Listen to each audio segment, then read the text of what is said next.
बोले वृंदावन बिहारी लाल की। इस प्रकार आज वह जय और विजय वही पहले जन्म में वह हिरण्याकश्यपु के रूप में दिति माता के गर्भ में आए हैं।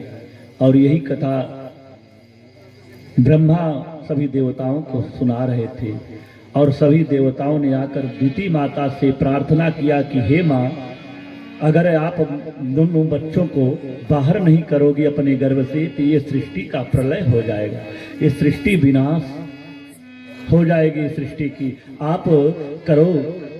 और क्योंकि वह कहते हैं कि उन्होंने कहा कि ये प्रभु के हाथों मारे जाएंगे, इनकी मुक्ति हो जाएगी। तब जाकर के कि जब प्रभु हमारे पुत्रों का वध नहीं करेंगे, प्रभु सबको मारते नहीं हैं, प्रभु तो सबको तारते हैं प्रभु। और तारने की बात जब सुनी मैया दिति ने तो अपने पुत्रों को जन्म दिया। और जय विजय वही पहले जन्म में हिरण्याकश्यपु हिरण्याक्ष होते हैं। और जो हिरण्याक्ष हुआ, जो हिरण्याक्ष वो ऐसी सूर्य की गति के अनुसार बढ़ने लगा कि वह आकाश मार्ग को छूने लगा। भयंकर वह विकराल बड़ा विशाल काया, और वह स्वर्ग पर चला गया। स्वर्ग पर गया, ठहास किया, गर्जना किया, और गर्जना उसकी गर्जना सुनकर के देवता लोग भयभीत हो गए, कंपन होने लगा, भूचाल आ गया स्वर्ग में। सभी जो देवता थे वो जाकर के सुमेरु पर्वत में जाकर के अपना स्थान ग्रहण कर सब लोग भाग गए, कोई नहीं मिला। और वो ललकारने लगा, कोई है हमसे युद्ध करने वाला, आओ युद्ध करो। देवताओं कहाँ गए, आओ सामने। उसके सामने कोई टिकने वाला नहीं था, हाहाकार मच गया। जब कोई नहीं मिला तो वो नीचे आ रहा था, और रास्ते में आकाश मार्ग में नारद जी मिल गए। और नारद जी ने कहा, नारद जी को देखा, अरे अरे इधर आओ, लड़ना उड़ना जानते हो? नारद जी ने कहा, लड़ना नहीं जानता हूं लेकिन लड़ाना जरूर जानता हूं। तो कहा कि कोई बात नहीं, उस लड़ने वाले का नाम ही बता दो। कहा कि नारद जी से कहा कि तुम खाली बीड़े बजाते हो? कहा हाँ, हम तो बीड़ा बजाते हैं, भगवान का भजन गाते हैं, इसके अलावा कुछ नहीं जानता हूँ। लड़ाने वाला का नाम बता दे रहा हूँ, जाओ और तुम्हारी खजुली ऐसी मिटेगी, ऐसे लड़ने वाले से कि तुमको जीवन भर याद रहेगा। और कहा प्रभु, उसने कहा कि जल्दी बताओ, हमारे बाहों में खजुली हो रही है, अब मुझसे वो बर्दाश्त नहीं हो रहा है मेरा बल। कहा जाओ नीचे जाओ, आकाश पाताल के नीचे। और एक बारह वो पृथ्वी को लेकर के आ रहा होगा, और उससे युद्ध करना, तुम्हारी खजुली मिट जाएगा। क्योंकि उस समय पृथ्वी रसातल में चली गई थी। और जब मनु और शत्रुपा ने कहा कि ब्रह्मा से कि हम कैसे करें सृष्टि करने के लिए तो कोई स्थान है ही नहीं, सृष्टि तो पृथ्वी पर होगी ना, तो पृथ्वी तो है ही नहीं है, पृथ्वी है ही नहीं है तो कैसे सृष्टि करें। तो उसी समय वो ब्रह्मा के छींक आई और उनके नासिका से एक छोटा सा बाराह प्रकट हुआ, और देखते देखते विशाल रूप धारण कर लिया, और भगवान का एक अवतार है। बोलिए बाराह भगवान की। बाराह भगवान, और बारह भगवान पृथ्वी को खोजने के लिए वो आज चलते हैं। और प्रभु ने गर्जना करके वो बारह रूप धारण करके जब पृथ्वी को खोजने के लिए समुद्र में और खोदने के लिए प्रसातल को पृथ्वी जब गए भीतर, तो उनका रोम जो झरा है तो रोम वही कुशा के रूप में परिणित हो गया। वही कुशा है जो शुभ और अशुभ में काम देता है। भगवान बारह भगवान के रोम के झड़े हुए रोमे वही कुशा कहा जाता है, वही कुशा है। और जब वो पृथ्वी को लेकर के आ रहे थे तो एक गया सामने और प्रभु का मार्ग रोकने लगा। प्रभु जिधर जा रहे थे और उधर जाने लगा। प्रभु सोच रहे थे क्या फर्क पड़ता है भैया, हम कल से अपना बगल होकर निकल जाए। क्योंकि अच्छे आदमी लोग होते हैं ना, किसी की झगड़ा करने की प्रवृत्ति होती है तो जानबूझकर झगड़ा खोजता है व्यक्ति, और ये खोज रहा था। और प्रभु अपना मार्ग बदल कर जाना चाहते थे, नहीं जाने दिया, रोकने लगा। तब उसने कहा, क्या कहा कि सत्यम भयम वो वन गोचरा मृगायुष्मदेधान मृगये ग्राम सिंहान न मृत्युपासो प्रतिमुक्तस्य वीरा विकथनम तव गृहणान्त्य भद्र।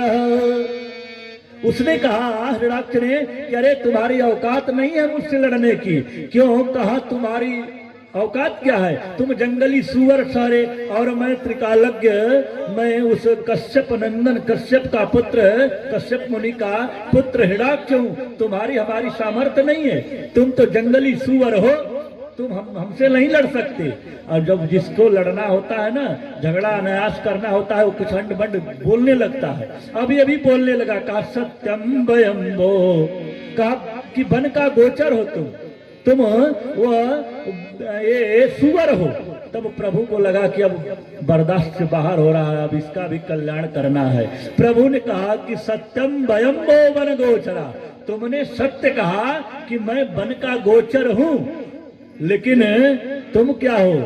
प्रभु ने कहा तुम क्या हो? कहा क्या हूं? कहा ग्राम सिंहम, तुम ग्राम सिंह हो। अब ग्राम सिंह, उसे क्या पता कि ग्राम सिंह किसको कहते हैं। कहा कि ग्राम सिंह किसको कहते हैं? कहा कि ग्राम सिंह, वो सुना सोचा कि शेर को। कहा नहीं नहीं, ग्राम सिंह कुत्ता को कहते हैं। अब उसको प्रभु ने कहा कुत्ता, संस्कृत में ग्राम सिंह कहा जाता है कुत्तों को।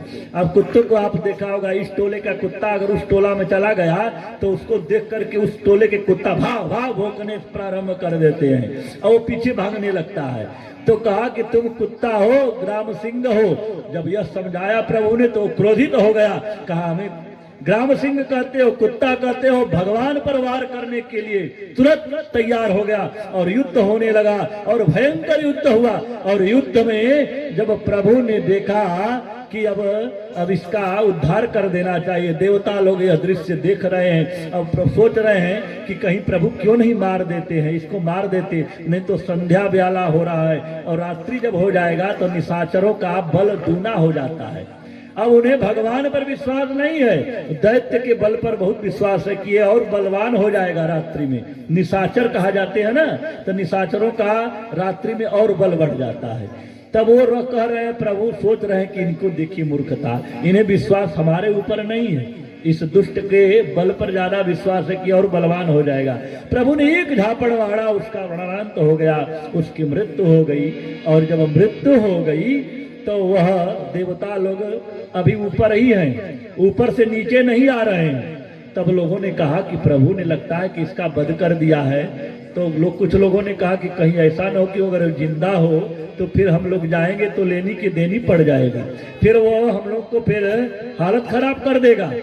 तो कुछ लोग कह रहे हैं उसी में से देवता लोग कि अरे अगर नहीं जाएंगे तो भगवान को बुरा लगेगा, भगवान कहेंगे कि देखो इन लोगों के लिए मैंने कार्य किया और ये आकर के हमारी स्तुति नहीं कर रहे हैं, हमसे हमारा प्रार्थना नहीं कर रहे हैं। तब लोगों ने कहा कि ऐसा करते हैं कि हम चलते हैं, लेकिन ऐसे चलेंगे, चल करके ये कहेंगे, ऐसी स्तुति करेंगे जिसमें भगवान की स्तुति भी हो और इस राक्षस की बड़ाई भी हो। क्योंकि अगर कहीं अगर ये जिंदा होगा तो इसकी बड़ाई भी होती रहेगी, तो हम लोगों पर ये आक्रमण नहीं करेगा। इतने भयभीत हैं वो देवता लोग। और कहते हैं जाकर, क्या कहते हैं, अहो इमाम को नुलभेत संस्थितिम यम योगिनो योग समाधिना रहो ध्यायन्ति लिंगा दशतो मुमुक्षया तस्यैष दैत्यः ऋषभ पक्षहतो पदाहतो।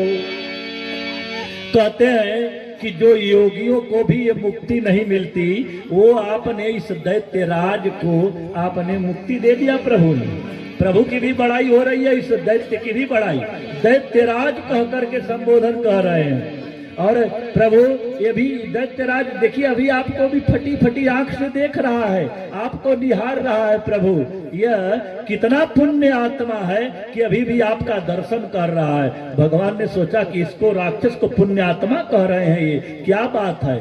प्रभु समझ गए कि ओह इतने भयभीत है, इतने डरे हुए हैं देवता कि ये सोच रहे हैं कि ये जिंदा है अभी।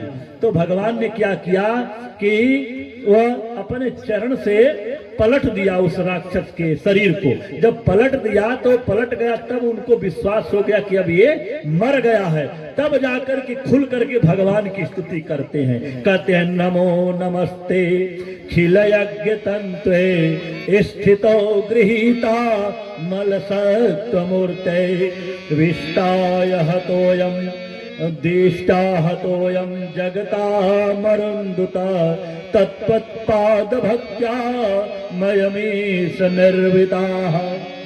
कहते हैं प्रभु आपने इस राक्षस दुष्ट से हम लोगों का उद्धार कर दिया। प्रभु ने यह दुष्ट अत्याचार इतना कर रहा था कि इससे हम लोग इतने भयभीत हो रहे थे कि हम आपकी स्तुति ढंग से नहीं कर रहे थे। क्षमा करिएगा प्रभु, हमें क्षमा करिएगा। हम ये इतना आतंक मचा रखा था कि हम लोगों को जीना हराम कर दिया था। प्रभु आपने बहुत कृपा कर दी। प्रभु आपने इसका उद्धार कर दिया, इसको इसके आतंक से आपने हमें मुक्ति दिला दिया। बार बार प्रभु की स्तुति गान कर रहे हैं, प्रभु प्रसन्न हो जा रहे हैं और प्रभु की स्तुति गान करके फिर वो स्वर्ग को जाते हैं। प्रभु